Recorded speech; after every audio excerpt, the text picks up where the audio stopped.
Have you ever found yourself watching a stock that's just been hammered, wondering, is this the bottom? Is now the time to get in? Well, you're definitely not alone. Today, we're going to break down a classic chart pattern that helps traders tell the difference between a stock that's just falling and one that's coiling up for a major comeback. Especially after a rough year in the markets, this is pretty much the biggest question on every investor's mind. And look, it's so tempting to try and be a hero, to catch that falling knife and buy at the absolute perfect bottom.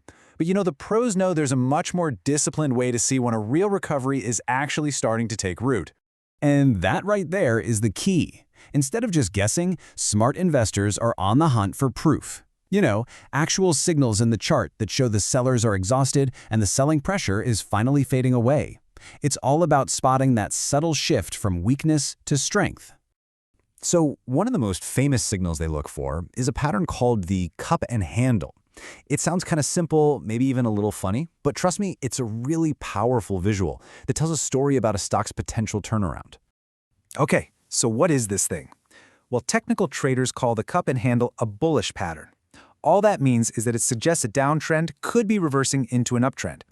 Think of it like this. After a whole lot of selling, the buyers are quietly starting to step back in, soaking up shares and building a solid foundation for the next move up. It's a classic sign that demand is coming back. But to really get why it works, we've got to break it down piece by piece. We have to look at its anatomy, because each part of this pattern tells us something specific about that ongoing battle between the buyers and the sellers. All right, so first you get the cup. Now this is a slow, rounded bottom, not a sharp V-shaped rebound. That U-shape is so important because it shows a gradual, healthy stabilization. The sellers are just running out of gas. Then you get the handle, which is this brief, slight pullback. And this part is just fascinating because it acts like one final test, shaking out the last of the nervous investors before the real launch. And finally, the moment everyone's waiting for, the breakout. This is the confirmation when the price smashes through that resistance and signals that, yep, the buyers are officially in control now. Now here's the thing. Spotting this pattern takes a ton of discipline. You absolutely cannot jump the gun.